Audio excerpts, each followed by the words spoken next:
Et salut tout le monde, nous sommes chez Sony en compagnie de Richard Brunois et de Vanessa. Nous espérons que vous allez tous bien. Bonjour tous les deux. Bonjour. Bonjour. Donc Richard, est-ce que tu peux te présenter ce que tu fais chez Sony ? Je suis Richard Brunois et je m'occupe de la communication chez Sony PlayStation. D'accord, et donc tu es là depuis le tout début, depuis le lancement de la toute première PlayStation. Malheureusement, on peut le dire. Malheureusement ? Malheureusement, parce que ça fait vieux. Oh non, ça se voit pas. Donc ça fait quand même un paquet d'années.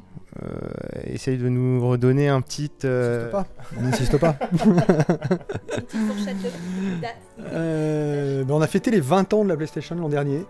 Voilà, donc vous pouvez imaginer que ça fait à peu près cet âge-là, depuis ce temps-là que je suis chez PlayStation, même un petit peu avant, pour préparer l'arrivée de la PlayStation 1. Oui, alors c'est là justement que j'aurais une première question, en 96 donc, 95 pardon. La première PlayStation arrive, sort du Japon. Est-ce que tu as déjà des gros objectifs ou est-ce qu'on se laisse un petit peu découvrir le marché ? Comment ça a été vraiment préparé ce premier lancement ? Alors, à la différence d'aujourd'hui où on est sur des sorties mondiales à chaque fois, comme le PSVR ou la PS4 Pro qui viennent d'arriver, la PS1, on va l'appeler comme ça, qui s'appelait tout simplement la PlayStation, est arrivée le 29 septembre 95 en France et en Europe, mais elle était sortie pratiquement un an avant, en fait au Japon. C'était des sorties décalées à l'époque, donc on avait le temps de voir un petit peu les réactions à l'étranger, même si le Japon était très leader sur le marché du jeu vidéo à l'époque. Et de voir un petit peu les réactions des gens, ce qui leur plaisait, les jeux qui étaient les plus vendus, les jeux les plus accrocheurs, ce qui permettait nous de voir après derrière qu'est-ce qu'on pouvait aller mettre en avant et qui allait permettre justement de faire en sorte que la PlayStation 1 soit la plus valorisée quand elle arriverait sur le marché. Donc on était sur un contexte un petit peu différent. Oui, j'imagine aussi. Aujourd'hui, on est obligé de faire sans les autres. Oui, j'imagine aussi qu'à l'époque, il fallait différencier un petit peu les jeux qui sortaient au Japon et ceux qu'il fallait peut-être importer ou pas en Europe. Oui, alors il y avait beaucoup de jeux qui sortaient exclusivement pour le marché japonais, comme des Mahjong par exemple, qui ont un peu de chance de marcher en France. Ok, Candy Crush. C'est pas tout à fait un Mahjong. Mais après, il y avait des jeux, on va dire, de grands éditeurs comme Namco à l'époque, qui éditait Tekken ou Ridge Racer, qui ont été évidemment les premiers jeux qu'on a vus sur PS1 et qui plaisaient de manière internationale. Donc le succès arrive finalement assez rapidement, tout de suite on peut dire, ou il a fallu un temps de... Le succès est arrivé immédiatement, puisque la PlayStation apportait cette chose incroyable que les gens n'avaient pas chez eux, c'était une salle d'arcade à la maison. C'était vraiment ça, parce que tout le monde allait en salle d'arcade pour jouer à des jeux en 3D, alors que avec cette vue 3D ou avec cette profondeur de champ qu'on n'avait pas avant sur les consoles 16 bits. Et puis tout de suite, on est arrivé avec la PlayStation à faire la différence justement en marquant cette 3D qui permettait... La révolution, elle est à la maison quoi. Voilà, et d'avoir une borne d'arcade chez soi. On pouvait avoir une Neo Geo mais c'était un peu plus cher. C'était plus cher, surtout les jeux. Surtout les jeux, effectivement. Donc ensuite, la PS2 sort. Moi, j'ai une image qui me vient en tête. C'était un Virgin Megastore, je crois, de Bordeaux, justement, où c'était une folie furieuse. Les gens se jetaient par-dessus les barrières de sécurité pour arracher les cartons. Je sais pas si est-ce que tu l'as vécu ? Alors moi, je l'ai pas vécu à Bordeaux, mais je l'ai vécu à Paris. Oui. En effet, c'était aussi au Virgin Megastore également, où il y avait une ouverture à minuit. C'était un peu la folie. Avec le recul, on n'est plus très fiers de ça aujourd'hui, parce que ça fait un peu mauvais effet. Mais il y avait... c'est un peu pour des bêtes à faire ça. Mais... Ouais, c'est ça. C'était pas très glorieux, mais en même temps, il y avait un enthousiasme hystérique qui montrait tout l'engouement et toute l'importance que devenait le jeu vidéo dans l'industrie de l'entertainment d'une manière générale, au contraire d'avant le cantonner simplement aux petits adolescents boutonneux dans leur chambre. Là, on passait à un nouveau stade. La PS1 avait ouvert ce marché-là. Les gens n'avaient pas forcément compris. Avec la PS2, tout de suite, les gens ont vu, ça y est, c'est un vrai divertissement grand public. D'accord. Et en termes de lancement, toujours, qu'est-ce qui a changé entre une PS1 et une PS3 ou une PS4 ou aujourd'hui une PS4 Pro ? Est-ce qu'on est toujours sur les mêmes logiques ou est-ce que du coup c'est... Oui et non. Alors oui dans le sens où si la PS1 a réussi à démocratiser le jeu, il l'est encore plus. Aujourd'hui, il faut réaliser en fait que on s'adressait à un public qui avait entre 15 et 25 ans, ce qui n'était absolument pas le public du jeu vidéo traditionnel avant, qui était plutôt les moins de 15 ans. Et ces gens qui avaient entre 15 et 25 ans aujourd'hui ont 20 ans de plus. Et donc entre 35 et 45 ans.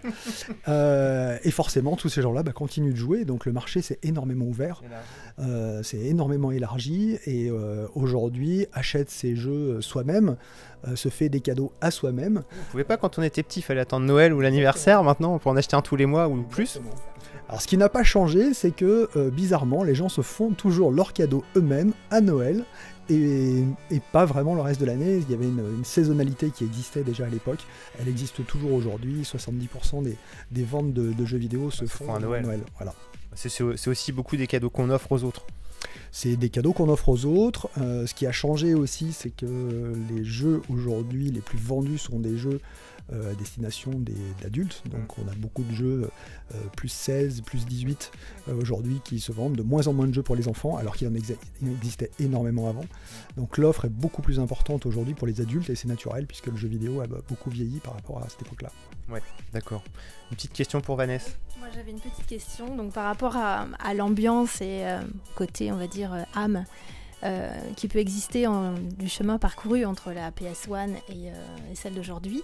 Est-ce qu'on retrouve la même ambiance, le même est-ce que vous voulez exprimer la même chose en fait au niveau de l'évolution? Est-ce que dans l'esprit PlayStation, est-ce qu'on a gardé ce même esprit?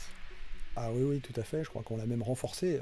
Déjà sur PS1, en fait, on faisait tout un tas d'annonces publicitaires plutôt décalées, qui plaisaient beaucoup, en tout cas à l'époque. Le comité anti-PlayStation. Voilà, le comité anti-PlayStation a été la première image qu'on a vue de PlayStation. On reste dans cet esprit-là, bien sûr. On reste dans cet esprit un petit peu décalé. Toujours, on s'adresse toujours et surtout aux adultes, et on s'adresse surtout à des gens qui sont fans d'entertainment avant tout. Donc on reste sur le jeu, c'était le jeu qui nous a fait vivre jusqu'à maintenant, et de plus en plus, et on renforce encore cette idée-là aujourd'hui. D'accord. Bon, je crois que tout a été dit sur l'esprit PlayStation qui reste la même qu'au tout début, reste vivant.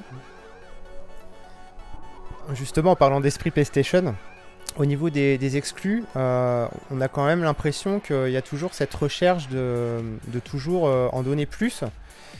Cela dit, on pourrait avoir l'impression de l'extérieur qu'il y en a peut-être un petit peu moins. Est-ce que là-dessus, tu veux nous détailler un petit peu plus? J'ai l'impression, par exemple, quand on regarde en arrière, alors après c'est peut-être juste la mémoire et les souvenirs qui font ça, j'ai l'impression qu'il y avait, en termes de quantité, beaucoup plus d'exclusivité sur une PS2 que sur une PS4 par exemple. Est-ce que je me trompe ou... Alors si on parle d'exclusivité par plateforme, oui, il y en a moins aujourd'hui. C'est une évidence pour une raison très simple, c'est que faire des jeux... Et voilà, il y a 20 ans, ça coûtait entre 1 et 3 millions de francs, pour ceux à qui ça va parler. C'est-à-dire entre 150 000 et 450 000 euros. À l'heure actuelle, faire un jeu, aujourd'hui, un bon jeu, aujourd'hui, c'est un minimum de 20 millions d'euros aujourd'hui qu'il faut faire. Donc les gens ne peuvent pas forcément se restreindre à une seule plateforme pour amortir en fait des coûts de développement comme ceci, parce qu'il faut rappeler quand même que et le coût des consoles et le coût des jeux, lui, n'a pas varié depuis 20 ans. Non, c'est vrai que ça, c'est pareil. C'est une question qu'on nous posait assez souvent. Il y a moins d'exclus et les jeux sont plus chers. Non, ils sont pas plus chers. C'est vrai que quand on était petit, une cartouche de Super Nintendo, c'était 500 francs. Donc c'est 70 € à peu près. Et le prix des jeux n'a absolument pas varié depuis 20 ans, alors que le coût de développement des jeux et du marketing qui s'accompagne, lui, a décuplé à l'heure actuelle. Donc il faut bien se rendre compte de ça, qu'à la fin, le consommateur reste très très gagnant aujourd'hui sur ce métier-là, enfin sur ce média.